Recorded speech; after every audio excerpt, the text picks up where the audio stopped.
দাঁড়াও, হাত মুষ্টিবদ্ধ করো, সমাজ থেকে সকল বৈষম্যের কবর রচনা করবার শপথ নাও। হে হতাশাগ্রস্ত জাতি, আসো আল কোরআনের কাছে, আমরা তোমাদেরকে মুক্তির বার্তা শোনাই, আমরা তোমাদেরকে সান্ত্বনার বাণী শোনাবো। আসো, হাতে হাত রাখি, সমস্ত বৈষম্য, জুলুম, স্বৈরতন্ত্রের কবর রচনা করে আল্লাহর কোরআনের সমাজ গড়বার জন্য হাতে হাত রাখি। যদি ইনসাফ কায়েম না করা যায়, ইসলাম অনুসরণ করা যায় না, যদি বেইনসাফের বিরুদ্ধে লড়াই না করতে পারো, মিথ্যে মুসলমানিত্বের দাবি ত্যাগ করো। তুমি যদি ইনসাফের জন্য যুদ্ধ করতে না পারো, তুমি যদি বৈষম্যের বিরুদ্ধে লড়াই করার হিম্মত না রাখো, মুসলমানের মিথ্যা দাবি করা ভণ্ডামি ছাড়া কিছুই নয়। আর সর্বোপরি যদি একটি বৈষম্যহীন সমাজ গড়বার জন্য শাহাদাতের রক্ত দিতে হয়, আবু সাঈদদের মতো বৈষম্যের বিরুদ্ধে বুক পেতে দিয়ে জীবন দেওয়ার জন্য শপথ নিতে হবে। কোরআনে পাকের এক একটা আয়াত, কোরআনের এক একটা বিধান আল্লাহর জমিনে বাস্তবায়ন করার জন্য আমাদের জীবন যৌবনের বাজি লাগায় দিতে হবে, বাজি লাগায় দিতে হবে ইনশাআল্লাহ। ইনসাফ কায়েম করতে গিয়ে ছুরি যদি নিজের সন্তানের হাতের উপর দিয়ে যায়, সে হাত স্তব্ধ হয়ে যাবে না, সে হাত থমকে দাঁড়াতে পারবে না। যেখান দিয়ে ইনসাফ যাবে সেখান দিয়ে ইনসাফকে চালিয়ে দিতে হবে। এই সমাজ, এই জমিন এখন বিপ্লবী চায়। সে বিপ্লব আব্রাহাম লিঙ্কনের আদর্শের বিপ্লব নয়, সে বিপ্লব কার্ল মার্কস, মাও সেতুং আর লেনিনদের বিপ্লব নয়। বাংলার মাটি আরেকটা বিপ্লব দেখতে চায়, সে বিপ্লব হবে আল কোরআনের বিপ্লব, সে বিপ্লব হবে ইসলামী সমাজ গঠনের বিপ্লব। সেই বিপ্লবের জন্য 2000 যুবক নয়, যদি 2 লক্ষ যুবকের তাজা বুকের শাহাদাতের রক্তের প্রয়োজন হয়, সে রক্ত দেওয়ার জন্য শহীদ ঈদগাহে কারা কারা জমায়েত হবে, কারা কারা জমায়েত হবে। হ্যাঁ, এটা শুধু কথার কথা না, শপথ। এটা কথার কথা না, শপথ। এটা অঙ্গীকার। কার সাথে? কার সাথে? যেই অপরাধ করে মন্ত্রীর দুলাভাই ছাড়া পেয়েছে, যেই অপরাধ করার পরে এমপির শালার শাস্তি হয় নাই, যেই অপরাধ করার পরে শিল্পপতির বিচার হয় নাই, যেই অপরাধ করার কারণে রাজনৈতিক নেতার কোনো বিচার হয় নাই, একই অপরাধ দুর্বল, গরিব, অসহায় মানুষ করার পরে তার উপর আইনের শাসন 100 ভাগের জায়গায় 200 ভাগ বাস্তবায়ন করা হয়। আল্লাহ নবী বলেছেন, পৃথিবীতে ইসলাম এসেছে শুধুমাত্র ইবাদত, নামাজ, রোজার, হজ, যাকাতের বিধান বাস্তবায়নের জন্য নয়। ইসলাম দুনিয়াতে আগমন করেছে, তার আগমনের অন্যতম উদ্দেশ্য হলো সমস্ত বৈষম্য দূর করে, জুলুম আর বেইনসাফি দূর করে বিশ্ব সভ্যতায় ন্যায় এবং ইনসাফ কায়েম করা।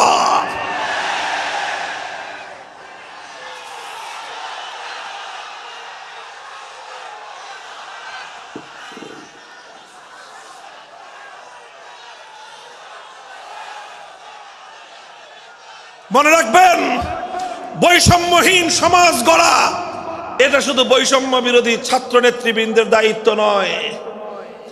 বৈষম্যহীন সমাজ গড়া এটা শুধুমাত্র বৈষম্য বিরোধী ছাত্র নেতৃবৃন্দের দায়িত্ব নয়।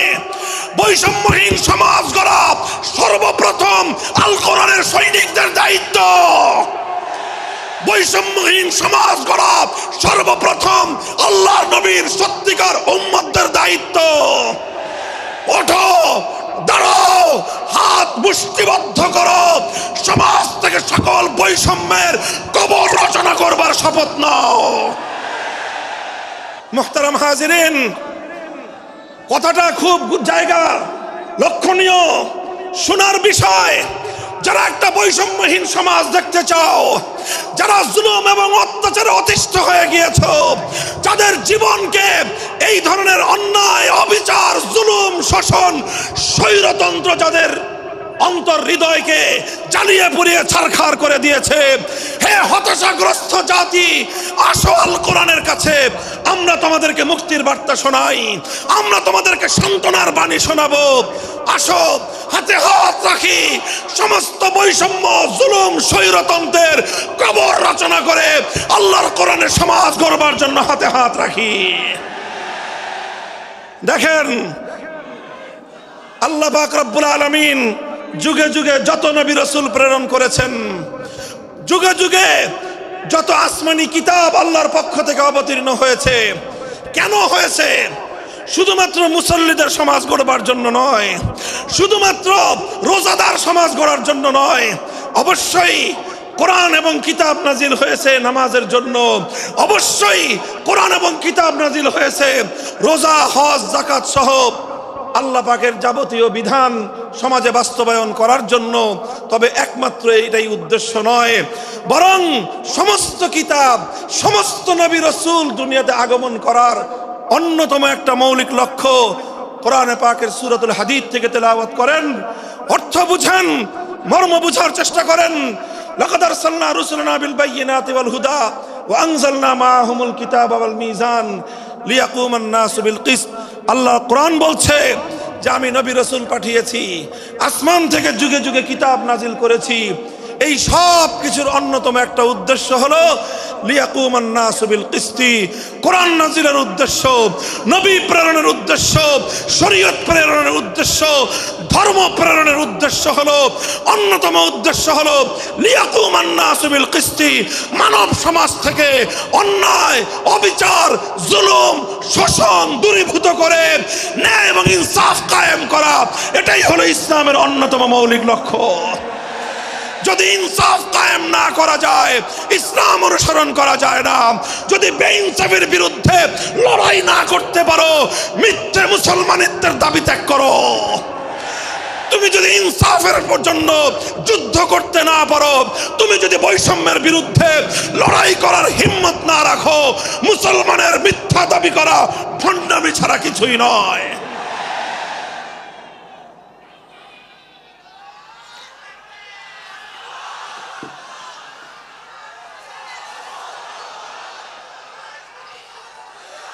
এই জন্য আমাদেরকে বুঝতে হবে, আমাদের জীবনের অন্যতম মিশন, যে জন্য আল্লাহ তার নবীদেরকে পাঠিয়েছেন, নবীদের জীবনের মিশন যা ছিল, নবীর উত্তরাধিকারী, নবীর অনুসারীদের জীবনের মিশনও সেটাই হবে। বলেন কথা ঠিক না বেঠিক? যে পথে গিয়েছে নবীদের জীবন, সে পথে যাবে আমাদের জীবন। যেটা ছিল নবীদের ভীষণ, সেটাই হবে আমাদের ভীষণ। যদি এটাই হয় সত্য কথা, এটাই যদি হয় শপথ, তবে বৈষম্যহীন সমাজ গড়বার জন্য যা করতে হয় তাই করা আমার আর তোমার জিম্মাদারি। যদি সেজন্য আমাদেরকে ঘাম ঝরাতে হয়, ঘাম ঝরানো আমাদের দায়িত্ব। আর যদি সেজন্য চোখের অশ্রু দিতে হয়, চোখের অশ্রু দেওয়া আমাদের দায়িত্ব। যদি সম্পদের কোরবানি করতে হয়, মাল সম্পদের কোরবানি করা, সেটাই আমাদের জীবনের দায়িত্ব এবং উদ্দেশ্য। আর সর্বোপরি যদি একটি বৈষম্যহীন সমাজ গড়বার জন্য শাহাদাতের রক্ত দিতে হয়, আবু সাঈদদের মতো বৈষম্যের বিরুদ্ধে বুক পেতে দিয়ে জীবন দেওয়ার জন্য শপথ নিতে হবে।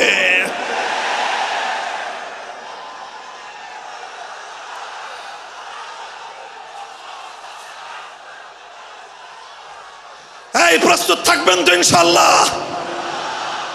আল্লাহর নবী বললেন এই বৈষম্য চলবে না, এই বৈষম্য জাহিলিয়াত, এই বৈষম্য মূর্খতা।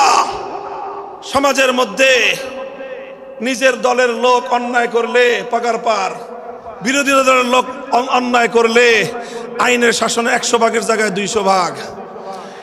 নিজেরা অপরাধ করলে সেই অপরাধীকে ছাড়িয়ে নেওয়ার জন্য সমস্ত আয়োজন। বিপক্ষ মতের লোকজন অপরাধ না করা সত্ত্বেও তাদেরকে কেচোর মতো মাটির গর্ত থেকে ধরে এনে তাদেরকে বিচারের মুখোমুখি দাঁড় করানো, অন্যায়ভাবে তাদের জীবন থেকে তাদের যৌবনের সময়গুলো কেড়ে নেওয়া, বছরের পর বছর অন্ধকার কারা প্রকোষ্ঠে তাদেরকে বন্দী করে রাখা। এই জুলুম এবং অন্যায়ের অবসান যদি না ঘটাতে পারো, পুরুষ এবং যুবক মানুষ হিসেবে আল্লাহর কাছে জবাবদিহিতার সুযোগ থাকবে না। কাজেই তাফসীরুল কোরআন শুধুমাত্র কোরআনের তেলাওয়াতের জন্য নয়, তাফসীরুল কোরআন শুধু আল্লাহর কোরআনের মর্ম বোঝানোর জন্য নয়, আল্লাহর কোরআন তেলাওয়াত করতে হবে, মর্ম বুঝতে হবে, আর তালিমে হিকমতের কর্মসূচির অধীনে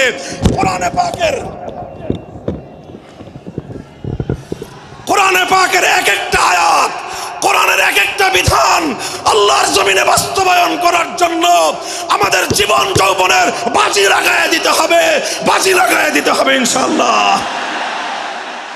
হযরত রাসূল আকরাম সাল্লাল্লাহু আলাইহি ওয়াসাল্লাম বলছিলাম, জাতির উদ্দেশ্যে প্রদত্ত মক্কা বিজয়ী মহাবীর আমিরুল মুমিনিন নবিয়ুল্লাহ খলিফাতুল্লাহ ফিল আরদ খলিফাতুল মুসলিমিন মুহাম্মদুর রাসূলুল্লাহ সাল্লাল্লাহু আলাইহি ওয়াসাল্লামের বক্তব্যের কথা আল্লাহর নবী বললেন, বৈষম্যের কারণে আল্লাহ পাক রব্বুল আলামিন পৃথিবীর বহু জাতিকে ধ্বংস করে দিয়েছেন। সুতরাং শুনে রেখো, আমার দ্বারা বৈষম্য হবে না।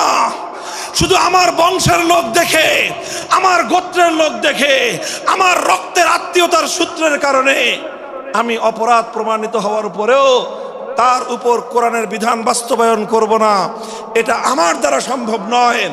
এরপরে আল্লাহর নবী যেই কথাটি বললেন, সেই কথা যদি আল্লাহর নবী হাদিসে না বলতেন, তাহলে সেই কথা উচ্চারণ করতে আমাদের জিহ্বা কেঁপে উঠত, আমাদের বক্ষ প্রকম্পিত হতো।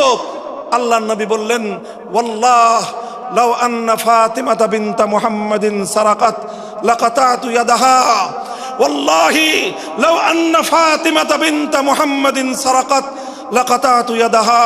শুধু আমার দাদির গোত্র, আমার বংশের ফাতেমা নামনি মহিলা নয়, আজ যদি আমি মুহাম্মদুর রাসূলুল্লাহর কলিজার টুকরা মেয়ে, আমার জীবনের সবচেয়ে আদরের সন্তান ফাতেমা যদি আজকে চুরি করে ধরা পড়তো, আমি আল্লাহর শপথ করে বলি, আমি তার হাত কেটে দিতে এতটুকু দ্বিধা করতাম না। মুহতারাম হাজিরিন, এটাই হলো তালিমে হিকমত। আল্লাহর কোরআনের বিধান বাস্তবায়ন করতে গিয়ে ছুরি যদি নিজের সন্তানের গলার উপর দিয়ে যায়, ইব্রাহিম খলিলুল্লাহর মতো ছুরি চালায় দিতে দ্বিধা করা যাবে না। যদি ইনসাফ কায়েম করতে গিয়ে ছুরি যদি নিজের সন্তানের হাতের উপর দিয়ে যায়, সে হাত স্তব্ধ হয়ে যাবে না, সে হাত থমকে দাঁড়াতে পারবে না। যেখান দিয়ে ইনসাফ যাবে সেখান দিয়ে ইনসাফকে চালিয়ে দিতে হবে। রাসূল আকরাম সাল্লাল্লাহু আলাইহি ওয়াসাল্লাম ঘোষণা করলেন, আল্লাহর আয়াত নাযিল হলো, ইয়া আইয়ুহাল্লাযীনা আমানুত্তাকুল্লাহ ওয়া যারু মা বাকিয়া মিনার রিবা ইন কুনতুম মুমিনিন। হে মুমিনগণ, সুদকে তোমরা পরিহার করো যদি ঈমানদার হয়ে থাকো। যদি ঈমানদার হয়ে থাকো, কি করো তোমরা? সুদকে পরিহার করো। কি করো? ইত্তাকুল্লাহ, তোমরা আল্লাহকে ভয় করো। ওয়াজারু মা বাকিয়া মিনার রিবা, সুদের যা অবশিষ্ট আছে এই সব কিছু তোমরা পরিহার করো। আর যদি না করো, সুদ যদি তোমরা পরিহার না করো, ফাজানু বিহারবিম মিনাল্লাহি ওয়া রাসূলিহি, আল্লাহ এবং তার রাসূলের পক্ষ থেকে যুদ্ধের ঘোষণা শুনে নাও। হে জাতি, হে মুসলিম সম্প্রদায়, আমরা তোমাদের কাছে পয়গাম পৌঁছে দিতে চাই, আল্লাহর উপর বিশ্বাসী জাতি, আল্লাহর নবীর উপর আস্থাশীল জাতি কোনোদিন সুদি কারবার করতে পারে না। সুদ ভিত্তিক অর্থ ব্যবস্থা দিয়ে তাদের সমাজ চলতে পারে না। আল্লাহর উপর বিশ্বাসীদের সমাজ যদি হয় সুদ ভিত্তিক, তার অর্থ হলো রাত দিন আল্লাহ এবং তার রাসূলের সঙ্গে তারা যুদ্ধে লিপ্ত। যেই মুসলিম জাতি আল্লাহর সাহায্য নিয়ে বিশ্বব্যাপী বিজয়ী হওয়ার স্বপ্ন দেখে, সে মুসলিম জাতি যদি স্বয়ং আল্লাহর সঙ্গে যুদ্ধে লিপ্ত থাকে, তাদের জীবনেও কল্যাণ এবং বিজয় আসার সম্ভাবনা নাই। এই জন্য মুসলিম জাতির উত্থানের জন্য, মুসলমানদের বিজয়ের পূর্ব শর্ত হলো সুদ পরিহারের মাধ্যমে আল্লাহর সঙ্গে যুদ্ধ বন্ধ করতে হবে, আল্লাহর পক্ষ থেকে সাহায্য চাইতে হবে। কোরআনের আয়াত, সূরা বাকারার আয়াত, এই আয়াত নাজিল হওয়ার পরে আল্লাহর নবী শুধু তেলাওয়াত করে দায়িত্ব ক্ষান্ত করেন নাই, শুধু সুদের মর্ম বুঝিয়ে নিজের দায়িত্ব ক্ষান্ত করেন নাই। তৃতীয় দায়িত্ব তালিমে হিকমত, সুদকে সমাজ থেকে সমূলে উৎখাত করার উদ্যোগ নিয়েছেন। বলেন সুবহানাল্লাহ। শুধু আলোচনা করে, বক্তৃতা দিয়ে নবীর দায়িত্ব শেষ হয় নাই, শুধুমাত্র তাফসীর করে দিয়ে নবীর দায়িত্ব ক্ষান্ত হয় নাই, বরং এক একটা বিধান, আল্লাহর এক একটা আয়াত কিভাবে সমাজে বাস্তবায়ন করা লাগে, করা যায়, নবীজি প্র্যাকটিক্যাল ভাবে তার উদ্যোগ গ্রহণ করেছেন। কিভাবে উদ্যোগ নিয়েছেন? সুদের বিরুদ্ধে কি উদ্যোগ নিয়েছিলেন? কিতাব উল্টান, হাদিসের কিতাব, বুখারী শরীফের হাদিস, নবীজি ঘোষণা দিলেন, আলা ইন্না রিবাল জাহিলিয়াতি মাওদুউন তাহতা কদামাইয়া। জাহিলিয়াতের যুগে যত সুদের কারবার চলতো, ইসলাম এবং আল কোরআনের সমাজ গড়বার পর সেই জাহিলি যুগের রীতি, সুদ ভিত্তিক অর্থ ব্যবস্থা মুসলিম সমাজে আর থাকতে পারে না। নবীজি বললেন, সুদের কবর রচনা করলাম আমি আমার পায়ের নিচে। আল্লাহ নবী আক্ষরিক অর্থে কথা বললেন, আমি আমার পায়ের নিচে সুদের কবর রচনা করলাম। এরপরে আল্লাহ নবী ঘোষণা দিলেন, অনেকে আছো তোমরা যারা আগে কুফরির জমানায় জাহিলিয়াতের যুগে সুদের উপর লগ্নি করেছো, সুদের উপর মানুষকে ঋণ দিয়েছো, সুদী মহাজন যারা সুদের ভিত্তিতে মানুষকে টাকা দিয়েছো, এইরকম কাজ কারবার যারা করত, সেই যুগে তাদের মধ্যে একজন ছিলেন স্বয়ং আল্লাহর নবীর চাচা হযরত আব্বাস বিন আব্দুল মুত্তালিব রাদিয়াল্লাহু আনহু। মক্কার ঘরে ঘরে আব্বাস রাদিয়াল্লাহু আনহু মানুষের কাছে ঋণ টাকা দিতেন, টাকা পাওনা ছিল এবং সকল টাকা লগ্নি করা ছিল, বিনিয়োগ করা ছিল সুদের ভিত্তিতে। আল্লাহর নবী ঘোষণা করলেন, জাহেলি যুগের সমস্ত সুদ আমি আল্লাহর নবী মওকুফ ঘোষণা করলাম। সর্বপ্রথম যেই সুদ আমি মাফ ঘোষণা করলাম সেটা হলো আমার চাচা আব্বাসের সুদ। কাউকে আমার চাচার কাছ থেকে যারা ঋণ নিয়েছিল, কেউ আর আমার চাচার সুদ দিতে হবে না, শুধুমাত্র মূল পুঁজিটা ফেরত দিবে। সুদ আজ থেকে কবর রচনা করা হলো। হে মুসলমান, যেই সুদের কবর রচনা করে সেই কবরের উপর ইসলামের বিজয়ের বুনিয়াদ কায়েম হয়েছিল, ইসলামের বিজয়ের কেতন উড়েছিল। অন্যায় বৈষম্যের কবর রচনা করে, সুদ ভিত্তিক অর্থ ব্যবস্থার কবর রচনা করে আজ মুসলমানেরা আবার সেই কবর খুঁড়ে সেখান থেকে জুলুম, অত্যাচার, সুদ ভিত্তিক অর্থ ব্যবস্থাকে কবরের পচা মাল, কবরের মরা পচা করা লাশ মুসলিম সমাজের মধ্যে আবার পুনর্বাসিত করেছে। এজন্যই আজ মুসলমানদের এই অধপতন। যদি মুক্তি চাও, যদি মুক্তি চাও, শুধুমাত্র ইবাদত দিয়ে মুক্তি আসবে না। ইবাদত যেমন করতে হবে, যেরকম নামাজ, রোজা, হজ, যাকাত, তাসবিহ, তাহলিল আদায় করতে হবে, ঠিক একই ভাবে সমাজ সংস্কার করার জন্য সমাজ থেকে জুলুম দূর করতে হবে, বৈষম্য দূর করতে হবে, বেইনসাফি দূর করতে হবে, সুদ ভিত্তিক অর্থ ব্যবস্থার বিরুদ্ধে জাতীয়ভাবে ঐক্য গড়ে তুলে সুদের বিরুদ্ধে যুদ্ধ ঘোষণা করতে হবে। রাজি আছেন তো ইনশাআল্লাহ? আল্লাহ পাক তৌফিক দান করেন। হাত নামান। 3 দফা কর্মসূচি গেল, তালিমে হিকমত সর্বশেষ আলোচনা ও সমাপ্তির দিকে। নবীজির 4 নম্বর কর্মসূচি হলো ওয়ায়ুআল্লিমুহুমুল কিতাবা ওয়াল হিকমাতা ওয়া ইউযাক্কিহিম। ইউযাক্কিহিম অর্থ হলো তাজকিয়া। তাজকিয়ার অনেক অর্থ।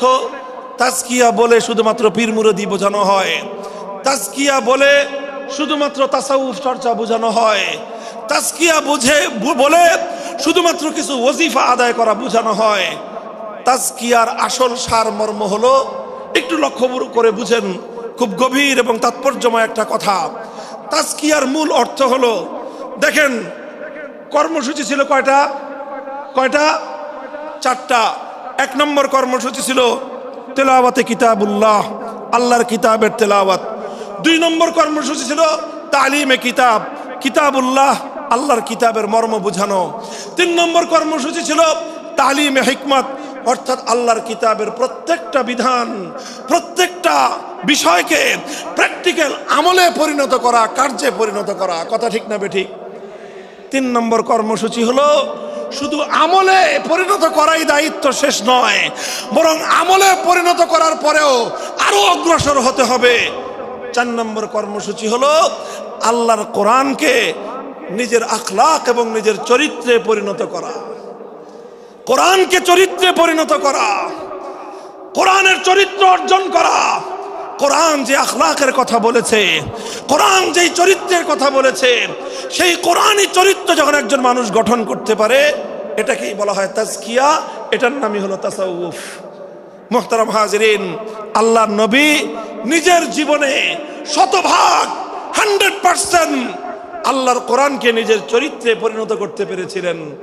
এই জন্য যদি কেউ জিজ্ঞাসা করে আল্লাহর নবীর সিরাত কি, নবীর জীবনীটা কি বলেন তো, সবচেয়ে সংক্ষিপ্ত অথচ সবচেয়ে পূর্ণাঙ্গ জবাব হলো, কি বললাম, সবচেয়ে সংক্ষিপ্ত অথচ সবচেয়ে পূর্ণাঙ্গ। নবীর জীবন সম্পর্কে সবচেয়ে সংক্ষিপ্ত এবং সবচেয়ে পূর্ণাঙ্গ বর্ণনা হলো কানা খুলুকুহু আল কোরআন, আমার নবীর চরিত্র ছিল কোরআন। কোরআন যা বলেছে নবীর চরিত্রে সেটা বাস্তবায়িত হয়েছে, নবীর আখলাকে সেটা বাস্তবায়িত হয়েছে। নবীজির কথাবার্তা, নবীজির উঠা বসা, নবীজির আচার ব্যবহার, নবীজির প্রত্যেকটা অ্যাক্টিভিটি, এমনকি চিন্তা চেতনা সব যখন আল্লাহর কোরআন অনুযায়ী তৈরি হয়, তখন সেটাকেই বলা হয় তাজকিয়া।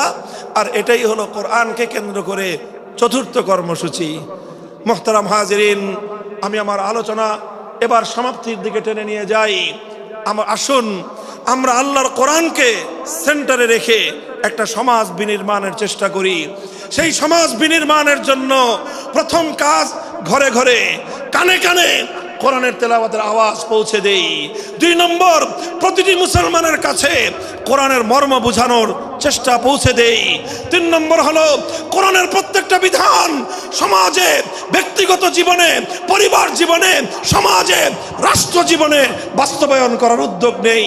চতুর্থ কর্মসূচি হলো আল্লাহর কোরআনকে নিজের আখলাক, নিজের চরিত্রে রূপান্তরিত করার জন্য সর্বাত্মক চেষ্টা চালাই। ইনশাআল্লাহ রাজি আছি তো? ইনশাআল্লাহ রাজি আছেন তো? আল্লাহর কোরআন শুধুমাত্র তেলাওয়াত নয়, শুধুমাত্র তাফসীর আর ব্যাখ্যা নয়, এই কোরআনকে বাস্তবে পরিণত করবার জন্য মুসলমানরা যদি উদ্যোগ গ্রহণ করে, আগামীর বিশ্ব হবে ইসলামের বিশ্ব, আগামীর বিশ্ব হবে আল কোরআনের বিশ্ব ইনশাআল্লাহ। বাংলাদেশ বাংলাদেশ বাংলাদেশ নিয়ে আমার আখেরি বার্তা এখন হলো, বিপ্লবের জন্য বাংলাদেশ উর্বর হয়ে আছে। কথা বলেন ঠিক না বেঠিক? বৃষ্টির পানি পড়লে যেভাবে যেভাবে শীতকালের পরে বৃষ্টির পানি পড়ার সঙ্গে সঙ্গে ফসলের মাঠ যেমন চাষাবাদের জন্য উর্বর হয়ে যায়, আবু সাইদ, মুগ্ধ, সিফাত হাসান, এভাবে আমাদের অসংখ্য অগণিত বীর শহীদদের রক্ত ভেজায় বাংলার মাটি এখন ইসলামী বিপ্লবের জন্য উর্বর হয়ে আছে, আল কোরআনের বিপ্লবের জন্য উর্বর হয়ে আছে।